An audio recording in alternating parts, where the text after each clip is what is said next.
pengetahuan arsitek di Indonesia dengan asumsi yang udah kita buat itu nggak jauh beda kok dengan pengetahuan arsitek secara global gitu ya.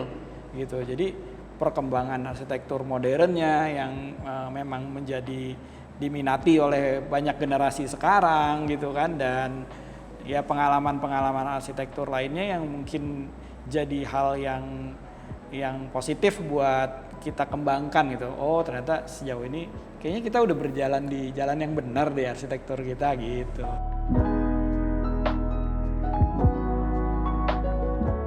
Hai Kasa, ketemu lagi di program Kasa Talk, dan kali ini gue Putra udah bersama seorang arsitek ternama Indonesia yang baru aja menyelenggarakan sebuah exhibition di Jepang. Siapa lagi kalau bukan Mas Riri Yakub dari Atelier Riri. Hai Mas, apa kabar? Halo, baik Putra, thank you. Dan kebetulan gue nih sekarang lagi ada di Kopi Kalian, di area Kopi Kalian Menteng tepatnya di Jalan Siditiro, dan di sini nih lagi ada pameran More or Less. Jadi pameran More or Less ini waktu itu dibawa sama Mas Riri untuk bikin sebuah exhibition di Jepang, berkolaborasi dengan beberapa arsitek Jepang atau mengundang arsitek Jepang Mas tepatnya? Tepatnya mengundang sih. Mengundang ya? Arsitek Jepang. Jadi ini sebuah pameran tunggal kami di Kopi Kalian Jepang yang akhirnya sekarang kita bawa 2 bulan kemudian di Kopi Kalian Menteng. Oke, tapi sebetulnya what's the story behind sih Mas dari pameran More or Less ini? Oke, jadi ceritanya tuh sebenarnya panjang ya. Ini adalah sebuah kelanjutan cerita dari manifestasi arsitektur Atelier Riri yang 2 tahun lalu kita bikinkan sebuah buku. Oke. Judul bukunya sama, More or Less. More or Less, yes. Gitu. Nah, More or Less itu filosofinya yang bisa mungkin sederhananya adalah mewakili pendekatan desain kita lah gitu. Oke. Nah, buku itu adalah buku kolaborasi yang kita ajak 2 dari kreatif industri lain untuk memberikan kontribusinya sekaligus. Jadi ada desainer grafis sama fotografer. Oke. Nah, jadi itu karya bersama sebenarnya buku More or Less itu. Jadi 2 tahun lalu kita terbitkan, dan akhirnya kita pikir kayaknya seru juga ya kalau ini kita jadikan sebuah pameran exhibition gitu. Karena sepertinya kita harus lebih banyak lagi lah menyebarkan semangat atau kontribusi gitu, yang terutama dari sisi arsitektur yang mungkin bisa jadi latar belakang kita yang bisa kita wakili untuk Indonesia gitu. Tapi kan pasti ada specific message kan Mas yang pengen disampaikan lewat pameran More or Less gitu. Ya. Tapi sebetulnya what's on your mind sih dari hati lo yang paling dalam nih gitu, tentang apa yang sebenarnya pengen disampaikan sama seorang Riri Yakub melalui More or Less ini? Ya, basically karena gue seneng sharing ya gitu, jadi pameran udah cukup sering kita ikutin, dari pameran bersama sampai yang ada di Indonesia, Jakarta, sampai di luar kita udah beberapa kali ikut gitu. Nah, kali ini kita sebenarnya satu hal yang pengen kita capai itu adalah kita pengen men-challenge diri kita gitu. Oke. Karena sharing rame-rame udah sering kita lakukan gitu, kenapa nggak kita coba sendiri gitu. Karena ini kan pemikiran yang memang pengen kita bawa go internasional lah gitu. Oke. Nah, terutama konteksnya itu arsitektur Atelier Riri, konteksnya itu adalah arsitektur Indonesia, konteksnya adalah arsitektur tropisnya Indonesia gitu. Oke. Nah, kalau di kita aja kan kita udah cukup paham ya gitu kan. Arsitektur kita tuh apa aja sih gitu, gimana penyelesaiannya dan lain-lain. Nah, kita pengen membagikan keluar gitu. Jadi supaya ini bisa menjadi impact yang lebih besar lagi gitu, karena kayaknya kita tuh jarang banget gitu berani mengekspos diri kita keluar gitu kan, dan kita beneran cuma modal nekat aja gitu. Bisa nggak ya gitu. Ternyata ya bisa, dan alhamdulillah supportnya dari teman-teman di dalam asosiasi IAI, terus juga disambut oleh asosiasi arsitek di Jepang, GIA, dan teman-teman arsitek di sana itu luar biasa gitu. Jadi ternyata kita tuh sangat didengar gitu, dan pengen tahu orang-orang terhadap arsitektur Indonesia gitu. Nah, jadi ini saya jadikan sebuah pintu lah untuk kedepannya ya kita atau teman-teman semua bisa bikin sesuatu yang lebih berdampak lagi dan ya bisa dikolaborasikan lebih banyak lagi gitu. Oke, tapi kalau dari hasil lu sharing dengan arsitek di luar gitu ya Mas ya? Iya. Ini juga sebetulnya mungkin pertanyaan, let's say kalau misal dari orang awam gitu. Arsitek luar tuh tahu nggak sih kalau ternyata arsitektur Indonesia tuh udah modern, atau mereka tahunya cuman Jakarta Bali, atau mereka tahu per person, tahu per firma, atau per studio gitu. Tahu secara detail apa masih blank gitu sebetulnya? Dibilang masih blank sih enggak ya. Cuma emang informasinya kayaknya dikit banget yang tersebar keluar kalau saya lihat gitu ya. Jadi contohnya kayak waktu kita pertama kali opening, kita kan sengaja mengundang arsitek-arsitek dari Jepang sebagai tuan rumah lah gitu ya, untuk sharing session gitu. Memang tujuan besarnya itu memang kita pengen ada desain diplomasi lah antara kita sebagai arsitek Indo dengan arsitek luar gitu. Nah sebenarnya visi itu tuh kita kembangkan dari semangat kolaborasi tadi.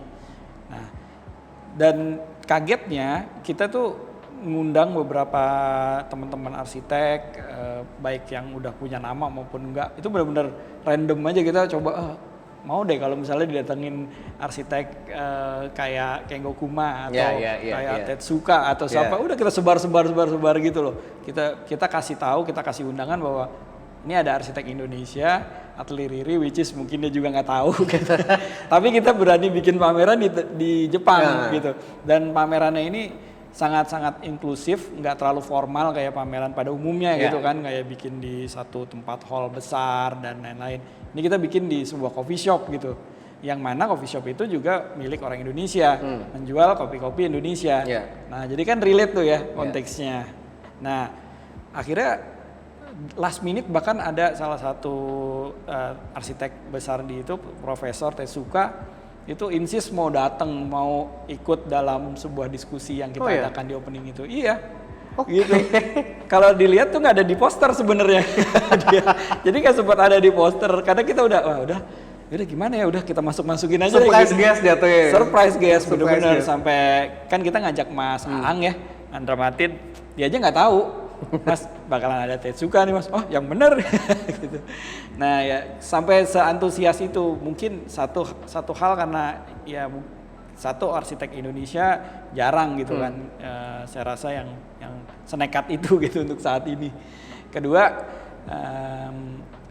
tempatnya nih nggak biasa gitu kan, makanya mereka penasaran kali atau ya sampai kita mengajak asosiasi juga untuk mensupport gitu kan, ya itu semua karena modal semangat aja sih. It's something.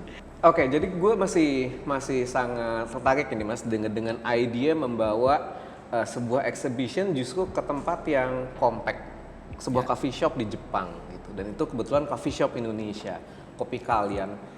Sementara mungkin stigma kita kalau kita dengar kata exhibition tuh hall gede gitu ya, gede dan ruangan yang spacious, ballroom dan segala macam. Kenapa ada idea seolah-olah ingin menciptakan sebuah intervensi ruang gitu dari sebuah pameran Mokarles yang di Jepang itu?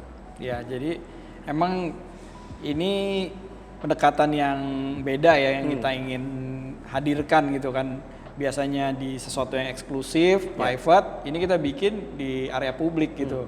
Yang mana space-nya kan kalau di Jepang tuh kan coffee shop tahu sendiri kecil, dan ini benar-benar di downtown-nya Tokyo gitu.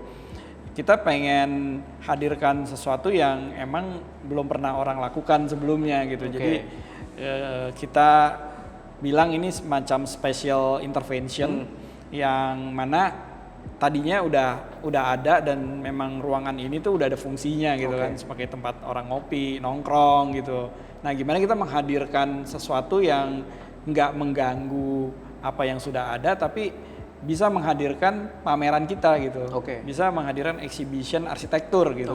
Nah itu yang unik sih sebetulnya gitu, dan Cara itu yang kita coba kita hadirkan supaya orang tetap bisa menikmati coffee shopnya sekaligus menikmati exhibitionnya kita. Jadi kita benar-benar melihat flow orang gitu kan. Kalau di coffee shop kan pasti orang bayar dulu. Nah dari situ tuh kita bawa tuh bagaimana kita menghadirkan intervensi-intervensi yang ingin kita pamerkan dari kasirnya. Terus kemudian dia ngambil kayak gula apanya gitu. Dan semua sampai ke mejanya kita taruh. Terus kita buat semacam ruang-ruang spasial yang dinamis gitu supaya bisa mengikuti gitu. Oke, dan gue sangat tertarik dengan satu tagline dari Mas Riri tadi, architecture diplomacy gitu, dari sebuah coffee shop yang kecil ya, Jepang ya konsepnya come and go gitu, and datang pesen ngopi duduk bentang gitu, tapi kita bisa lihat exhibitionnya dan di situ arsitek-arsitek gue bilangnya ternama Indonesia ya, itu ketemu arsitek Jepang dan terjadi sebuah architecture diplomasi. Boleh cerita nggak sih Mas beberapa mungkin pentolan arsitek Jepang yang akhirnya bisa ada di sana? Iya, jadi di hari pembukaan kita itu memang sengaja kita kayak mau bikin gathering lah ya, gitu. Jadi biasanya kita teman-teman atau yang kita kenal aja gitu, ini benar-benar kita nemuin orang-orang yang baru pertama kali kita kenal gitu, arsitek-arsitek yang juga mungkin baru tahu Atelier Riri dan kita juga baru mengenal dia gitu. Nah terus kita coba untuk berdiskusi atau melihat dari perspektif yang sama-sama berbeda gitu. Nah jadi tuh serunya ternyata juga beberapa teman-teman kita orang Indo yang kerja di sana, terus yang baik yang masih kuliah juga, itu juga sedikit kita dapet tuh link-linknya untuk bisa kita saling berkoneksi di situ. Nah udah akhirnya itu jadi ajang kita bernetworking, terus kita ngomongin satu poin yaitu desain arsitektur diplomasi itu dengan harapan sebenarnya ini sebagai awalan lah ya untuk kita bisa melihat kemungkinan ke depan seperti apa gitu kan. Rasanya arsitek Jepang udah banyak proyek di Indo gitu, tapi proyek orang arsitek Indo mungkin bisa satu saat nanti bisa berkolaborasi sama arsitek di Jepang gitu kan, siapa tahu gitu kan. Kolaborasinya bisa nggak cuma hanya proyek arsitektur, interior atau apapun yang real gitu kan ya, mungkin bisa kayak aktivasi-aktivasi seperti ini gitu kan.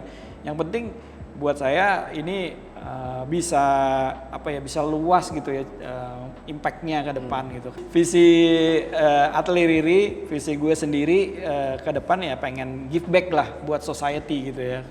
Kita pengen dari arsitektur, dari karya-karya arsitek bisa berkembang ke karya kota yang skalanya lebih besar, yang lebih kualitasnya lebih baik lagi gitu kan. Yang kita tahu ya pasti di negara-negara maju kita bisa ngelihat bahwa kualitas ruangnya, kualitas hidupnya itu jauh lebih baik. Nah, di situ kita pengen nanti lama-lama kita bisa menjadi intervensi positif lah gitu. Oke, dari perjalanan more or less di Jepang tadi dan sampailah kita di Kopi Kalian Jakarta dan diadakan lagi more or less Jakarta. Message-nya masih sama, Mas? Message-nya masih sama. Sebenarnya di Jepang itu tadi gue lupa cerita dikit ya. Kita pengen ada interaksi juga dari orang yang datang kan, gitu. Karena ini kan udah enak di public space gitu. Sayang aja kalau misalnya kita nggak mendapatkan sesuatu dari interaksi orang yang datang. Ya itu kita bawa semacam kayak questionnaire gitu yang dia boleh ambil ketika di kasir dan menuliskan beberapa poin-poin yang kita ingin dia berkontribusi. Jadi gitu. Jadi insight buat kita di sini dan itu kita bawa ke sini. Gitu. Nah, ada nggak yang menarik, Mas? Dari yang sebenarnya pertama yang lucu orang-orang yang berkontribusi itu 30% itu ada orang Jepang. Terus 30% ada foreigner dari negara lain, mungkin wisatawan. 30% lagi orang Indonesia. Gitu. Tetap ada orang Indonya. Iya. Ya karena Kopi Kalian. Bener, memang yang kita sasar dan itu udah kita proyeksikan tuh sebenarnya. Kita udah profiling sebetulnya karena ini Kopi Kalian. Karena kita pengen ada sisi Indonesianya juga yang ingin kita bawa spiritnya, dan itu menjadi spirit yang sama dengan kopi kalian. Kenapa dia masuk ke Jepang kan? Gitu. Nah yang unik akhirnya kita bikin semacam presentasi diagram gitu nanti di bawah. Kalau teman-teman sempet nih ya datang ke sini kan udah ngeliat tuh ya. Nah itu kita bikin ada beberapa kemungkinan hasil dari proyeksi yang kita sempat buatkan gitu buat di sana gitu. Dan menariknya sebenarnya itu dari pribadi saya menyimpulkan kayaknya pengetahuan arsitek di Indonesia dengan asumsi yang udah kita buat itu nggak jauh beda kok dengan pengetahuan arsitek secara global gitu ya.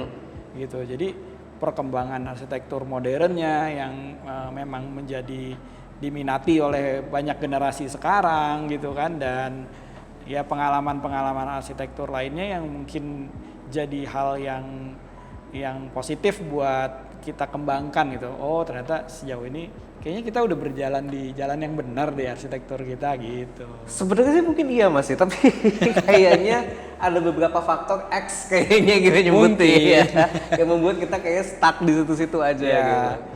Tergantung kita ngelihatnya dari mana.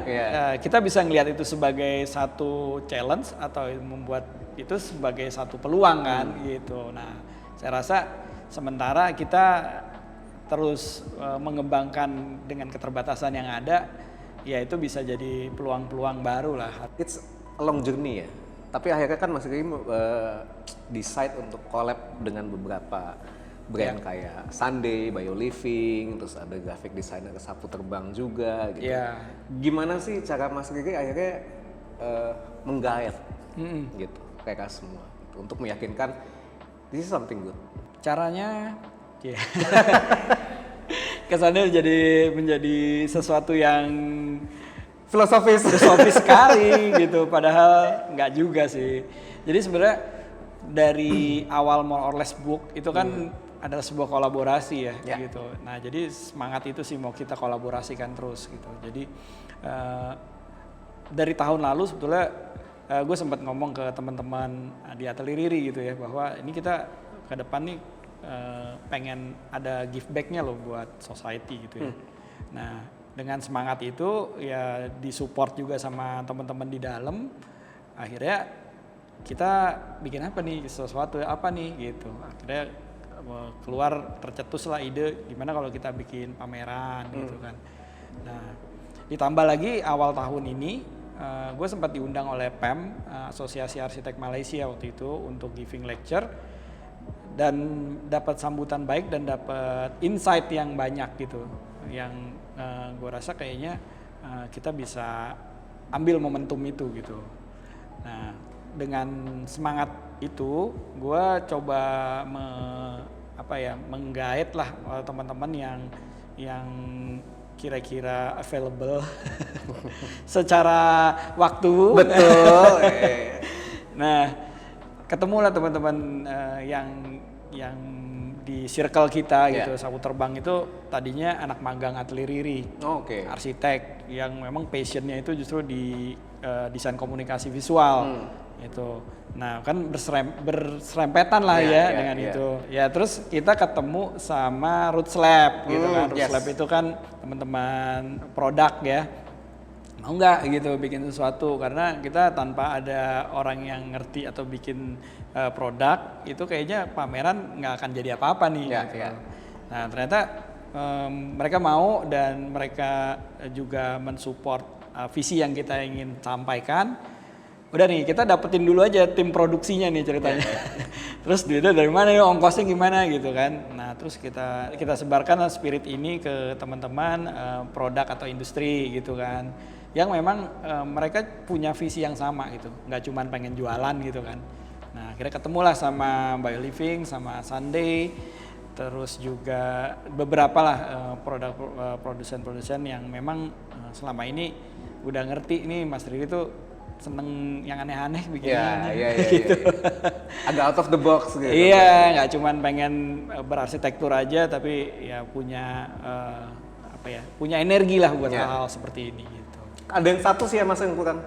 Apa tuh? Dukungan pemerintah gimana? Nah, kita sempat waktu itu menghubungi kementerian. Nah, cuman biasalah ya, mungkin lagi sibuk gitu kan tahun ini gitu kan. Akhirnya coba kita disupport sama KBRI Tokyo, dan mereka juga memberikan sambutan juga gitu. Jadi ya lumayan sangat-sangat inklusif. Yang kita pikir mungkin ini cuma jadi pameran ajang kita jalan-jalan gitu kan, tapi ya responnya ternyata lumayan luar biasa gitu. Jadi kayak impact-nya tuh kayak berkelanjutan gitu. Nah, memang itu akhirnya tujuan kita sih gitu kan.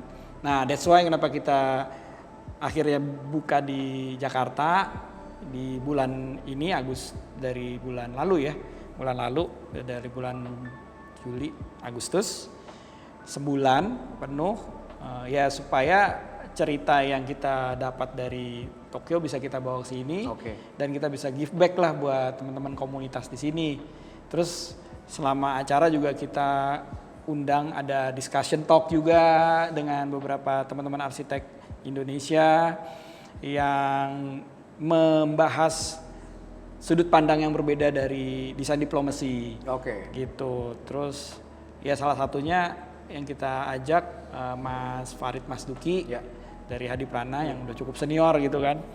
Mas Ari Indra yang udah turun gunung di Salatiga, kita suruh ke sini juga gitu, dan ada Agit dan juga ada Svetlin juga, itu arsitek luar yang sedang ada proyek di Indonesia gitu. Yang waktu di Jepang sendiri kita undang bironya, prinsipalnya untuk talk, untuk discussion gitu. Dan alhamdulillah teman-teman juga, teman arsitek muda, mahasiswa dan yang senior-senior juga antusias banget untuk datang hadir di situ, menjadi sharing session yang mudah-mudahan ya bisa memberikan cerita yang lebih besar lagi ya ke depan gitu.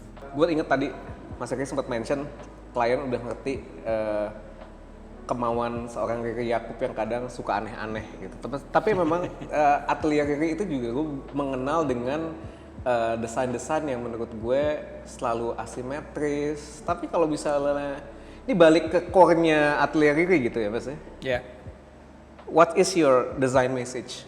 Sederhananya contemporary solution sih. Menurut kita itu yang paling relevan gitu ya, yang kita ingin bawa gitu di setiap karya kita. Karena kan kita bikin sesuatu itu bukan buat sesuatu yang untuk dipakai ke belakang, tapi kan dipakai untuk in the future gitu kan. Nah, that's why kenapa definisi kontemporer itu menurut gua itu yang paling make sense lah gitu. Jadi kalau ngomongin kayak desain itu pasti semua arsitek tuh punya latar belakang ilmu yang pasti mirip-mirip lah ya. Pengen bertanggung jawab lah terhadap karyanya gitu kan, terhadap penghuninya atau terhadap usernya, terhadap lingkungannya. Nah itu kan semuanya udah terangkum sebenarnya di arsitektur kontemporer kan gitu kan. Kenapa kita harus ngomongin sustainability sekarang? Kenapa kita harus ngomongin soal rumah yang ramah lingkungan dan tidak membebani lingkungan dan tidak merusak lingkungan gitu kan? Nah itu kan sebetulnya adalah contemporary solution yang mana menurut gua kita harus kolaborasikan dengan teknologi, dengan perkembangan material, perkembangan budaya, lifestyle yang ada sekarang dan kita ngelihat in the future perkembangannya akan kayak gimana. Nah itu sebenarnya tanggung jawabnya arsitek gitu kan, tanpa menghilangkan prinsip-prinsip budaya filosofi Indonesia gitu ya, mungkin ya gitu kan. Kita kan harus tetap lah ya punya ciri khas yang udah tanggung jawab budaya. Tanggung jawab budaya kalau kata Mas Yuri Antar gitu. Nah, tanggung jawab kita budaya. Tetap butuh tanggung jawab budaya Indonesia yang memang dari sananya udah ada gitu. Tapi ya nggak harus bentuknya atau image-nya jadi kayak tradisional. Bener nggak? Betul. Gitu. Itu kan yang kita dapat sebetulnya dari arsitektur di Jepang. Gitu. That's why kenapa Jepang ini nyambung lagi ke belakang ya, ke more or less ya, karena gue yakin sih kayaknya arsitek Indo tuh hampir semua tuh terinspirasi lah dari arsitektur Jepang. Bagaimana dia menerjemahkan kembali tradisi, budaya, filosofi yang mereka punya, yang kita sama-sama tahu gitu ya, sangat dalam ke dalam arsitektur Jepang yang lebih modern. Oke. Nah, itu yang menurut gue pengen bawa gitu. Nah, pertanyaannya kenapa bangunan kita apa tadi bilangnya? Asimetris. Sebenarnya itu adalah salah satu strategi desain yang kita lakukan untuk merespon contohnya arah hadap bangunan supaya nggak panas, supaya jendelanya nyaman, supaya anginnya tuh bisa masuk karena ada sobekan-sobekan asimetrisnya gitu. Dan di satu sisi sebenarnya itu bisa jadi satu identitas ya, identitas atau karakteristik desain yang kuat buat project-project kita gitu. Jadi bukan cuma buat Atelier Riri, jadi gue sendiri sebenarnya pengen karya gue tuh setiap saat tuh selalu datang ide baru lagi, ide yang beda lagi gitu. Jadi ya memang karya kita ya untuk orang lain kan, untuk orang yang meng-hire kita, yang menempati gitu. Give back to society. Yes, betul Bang. Tapi gue pribadi sebetulnya udah mulai notice ketika melihat sebuah residential atap lancip-lancip apa asimetris, ini jangan kayak rumahnya Mas Riri, Atelier Riri. Somehow bener, somehow juga enggak. Yes. Tapi apakah itu yang memang lo selalu offer ke klien? Tadi lo menyebutnya sebagai sebuah solusi dan identitas gitu kan? Atau mereka pasti awalnya kebingungan dulu? Karena ini sebuah tips buat teman-teman arsitek muda ya Mas ya, yang baru mau mulai studionya sendiri gitu. Enggak selalu sih ya kita menghadirkan solusi kayak gitu. Tadi ya soal identitas, soal karakter itu gue biasanya ngelihat juga dari usernya, si penghuninya, seperti apa sih gayanya dia, seperti apa sih karakter yang ingin dia sampaikan gitu di karyanya gitu. Dan itu yang akhirnya kita terjemahkan ke dalam bentuk desain gitu. Ada yang mungkin kita bisa buat sangat atraktif banget dengan bentuk-bentuk dan permainan material, atau bisa satu waktu kita juga bermain sesuatu yang muted, yang benar-benar modest gitu, yang clean, yang bersih ya, karena kelihatannya karakter orangnya sederhana deh gitu. Dan kadang juga kita ngeliat kayaknya di sini tuh jangan bikin sesuatu yang terlalu overreactive gitu dengan fasadnya gitu. Nah itu kita selalu ngelihat hal itu gitu. Nah itu makanya kenapa kita bilang more or less gitu. Nah itu dari pendekatan itu tuh yang menurut kita ya arsitektur tuh sangat luas gitu, sangat lebar gitu, bisa bikin apa aja dan bisa mengeksekusi dengan cara apa aja gitu. Salah satu bidang ilmu yang menurut gue cukup sangat fleksibel. Betul. Arsitektur. Dinamis sekali, dinamis banget. Ya. Tapi tadi gue sempet jalan-jalan nih buat teman-teman yang belum sempat lihat pameran More or Less di Jakarta, datang aja langsung ke kopi kalian di Menteng yang ada di Jalan Siditiro, karena memang menarik banget. Kita juga bisa sambil lihat, tadi ada beberapa video juga, dan benda-benda yang dibawa untuk pameran itu semua travel size, travel package. Joinnya itu semua bisa dicopot satu-satu dan dibangun sendiri sama Mas Riri dan tim dan teman-teman juga. Jadi ini sebuah idea sebetulnya buat teman-teman arsitek muda yang mungkin kepikiran pengen melakukan hal yang sama ya Mas, membawa nama Indonesia keluar dengan cara mudah dan simple tepatnya. Tapi tadi gue ke bawah tuh gue menemukan satu maket unik. Terus gue nanya Mas Riri, ini bangunan apa Mas? Ternyata nih adalah rumahnya Mas Riri. Baru 50% jadi ya Mas ya? Baru 10% kali ya. 10%. Tapi desainnya baru 50%. Oh, desainnya baru 50%. Oke, jadi ini sebuah Atelier Riri versi tangan. Tapi gue cukup menarik dengan benda ini gitu Mas tadi ya. Maksudnya secara desain gue cukup impressed. Tapi what's the story behind? Ya, jadi ini adalah rumah kedua gue, yang pertama orang-orang mungkin pernah denger ya namanya Kiri's House, itu rumah pertama kita. 2009, sekarang udah 2024 gitu kan, bertambahlah kebutuhan, terus juga keluarga, istri yang tadinya kerja kantoran udah kerja di rumah gitu, udah mulailah kita kayaknya space kita udah mulai terbatas. Akhirnya tercetuslah project rumah kedua kita untuk mengakomodasi kebutuhan kita itu. Nah, ini kita sebut Kiri House 2. Kiri House 2. Jadi kalau misalnya teman-teman mau ngikutin nih perkembangannya, ini kita buat dokumentasinya nih, ada di Instagram. Ada Instagram juga. Dan mudah-mudahan kalau di YouTube kita punya waktu ya, kita juga bikinin dokumentasinya juga di YouTube. Nanti kita visit situ ya Mas ya? Harus visit situ. Nanti di highlight juga nggak apa-apa selama proses. Jadi emang ini adalah proyek pribadi yang bisa kita jadikan proyek eksperimen juga lah ya.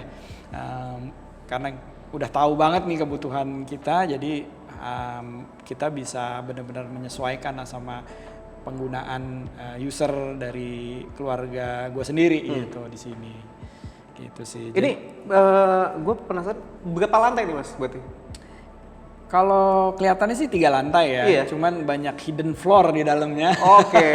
Yang fungsinya bisa di mix lah gitu. Jadi kemungkinan ini bisa jadi rumah, atau sewaktu-waktu nanti bisa jadi studio, atau misalnya mau jadi apa gitu. Jadi gua ngebayangin bangunan itu bisa berkembang terus lah gitu. Oke. Dan ini 3D printed ya Mas ya? Iya. Ini 3D printed loh.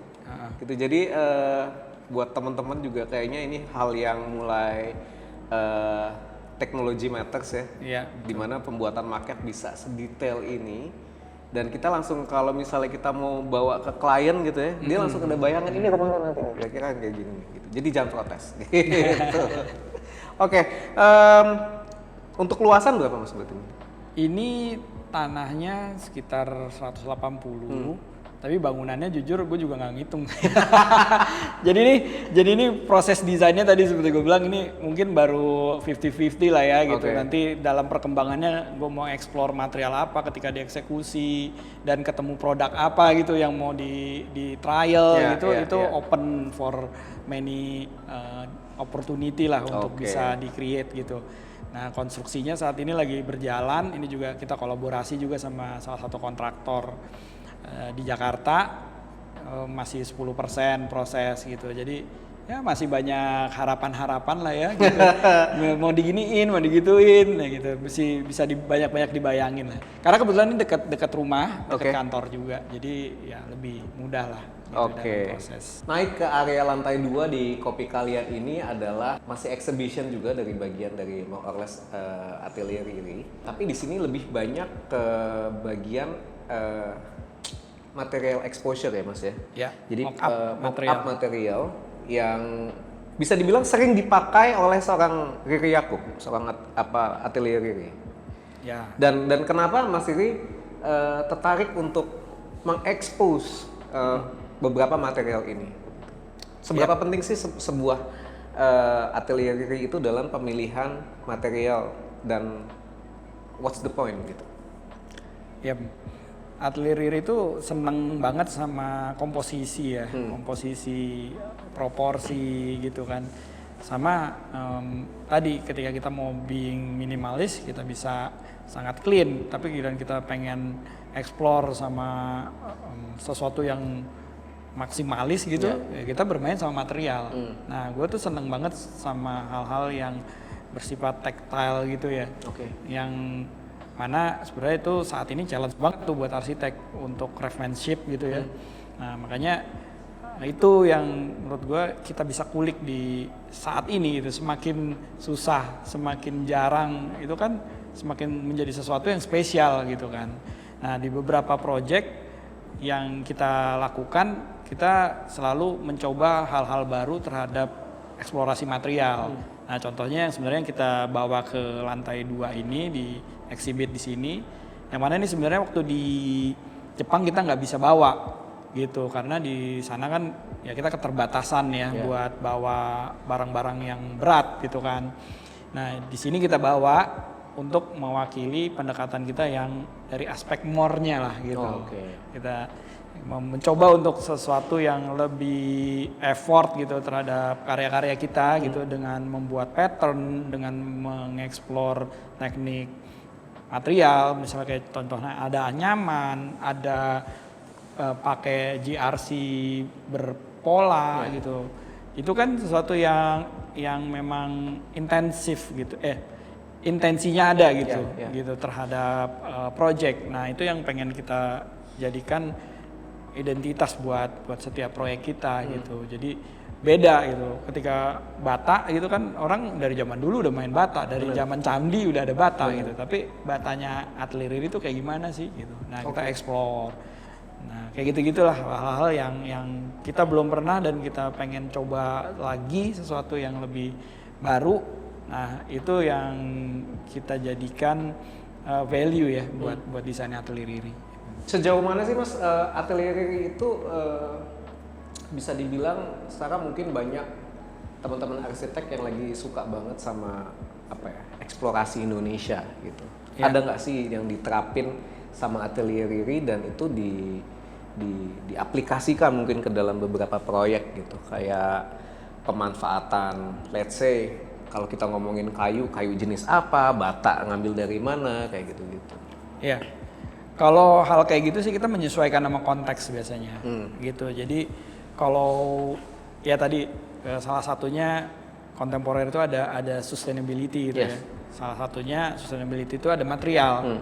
Nah material itu bisa sustain kalau paling mudah didapat, itu satu. Kedua mungkin ya dia certified terhadap green product dan lain sebagainya, gitu. Nah makanya itu yang kita biasanya lihat possibility-nya. Misalnya kita bikin rumah di Jakarta gitu kan, kayaknya produk yang diproduksi di Jakarta apa aja sih, paling terbatas kan, paling ya diproduksi banyak kan fabrikasi. Bener. Gitu. Nah ya udah, berarti yang paling dekat bisa kita dapat material fabrikasi yang ramah lingkungan misalnya contohnya. Nah waktu itu kita punya pengalaman punya proyek di Lombok.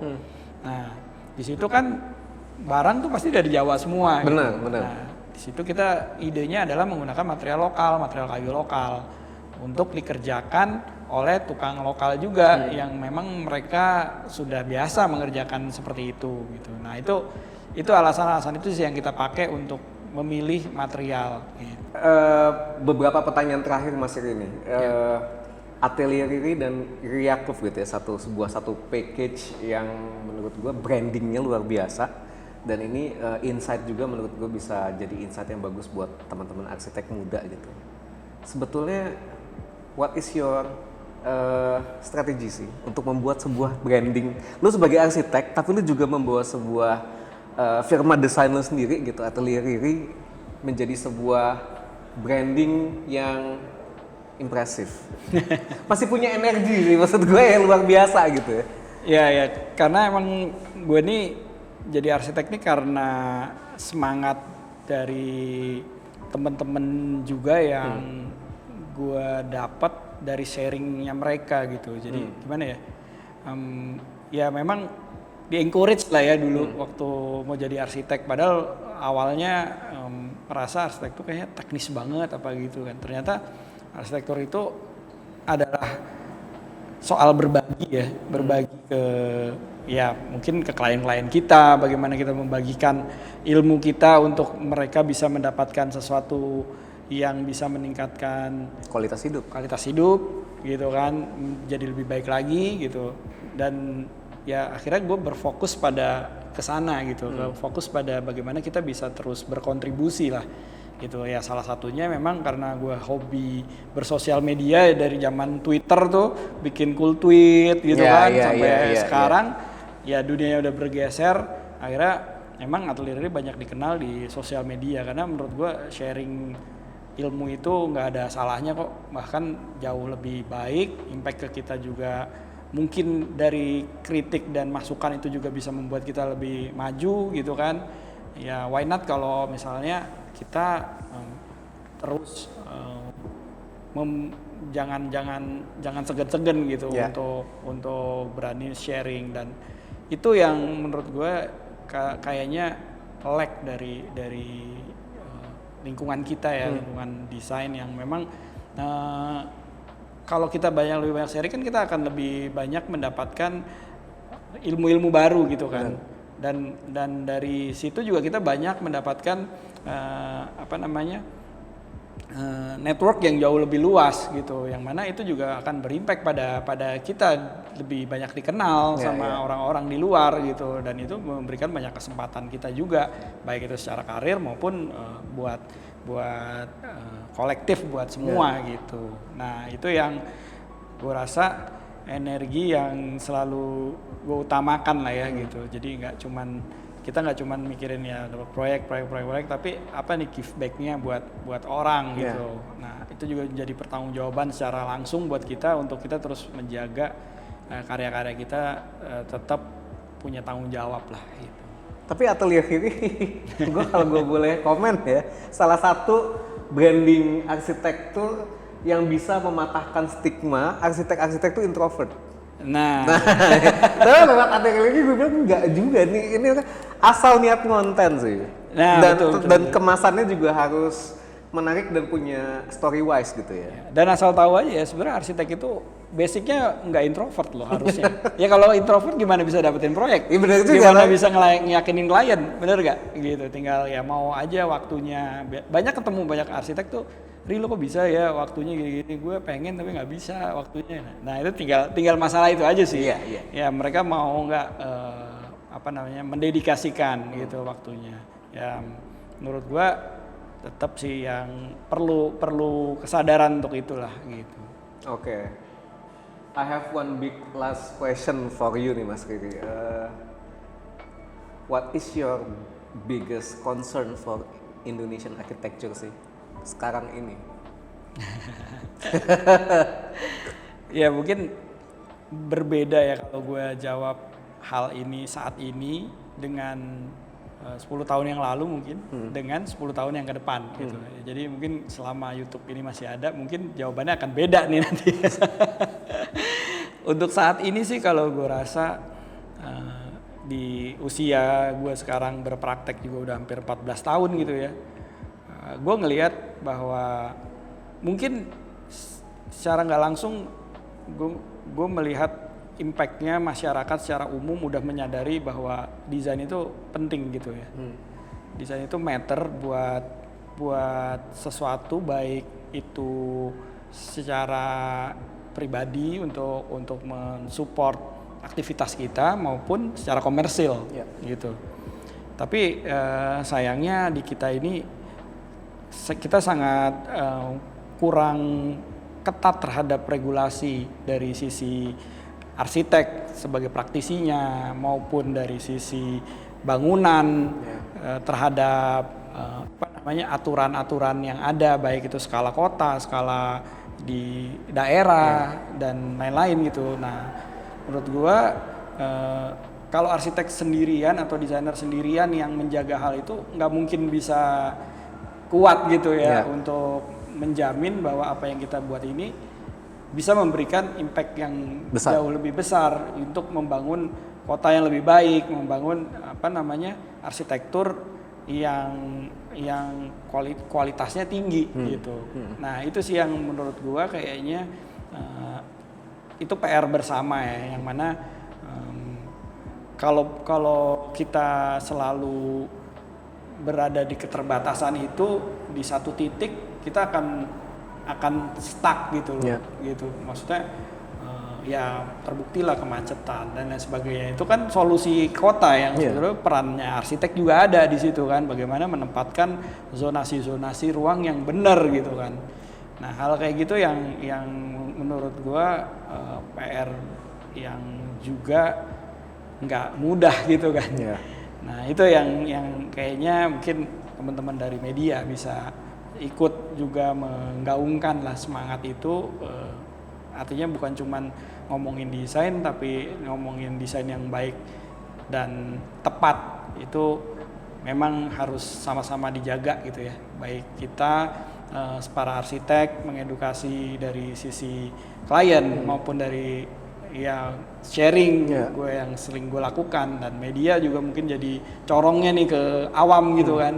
Nah sama ya regulator pemerintah yang memang menjaga itu supaya itu tuh benar-benar bisa terbangun dan ya lingkungan yang atau tempat yang kita tinggalin ini kualitasnya makin baik gitu, bukan makin buruk. Gitu. Oke, mengenalkan desain sebagai sebuah solusi hidup, bukan sebagai fancy things. Yes. Oke. Well, thank you banget Mas Riri buat waktunya. Sama-sama. Dan makasih banget Kasa. Kita udah ngobrol banyak bersama Mas Riri Yakub dari Atelier Riri di Kasa Talk, dan kita akan ketemu di Kasa Talk berikutnya. See you. Bye-bye.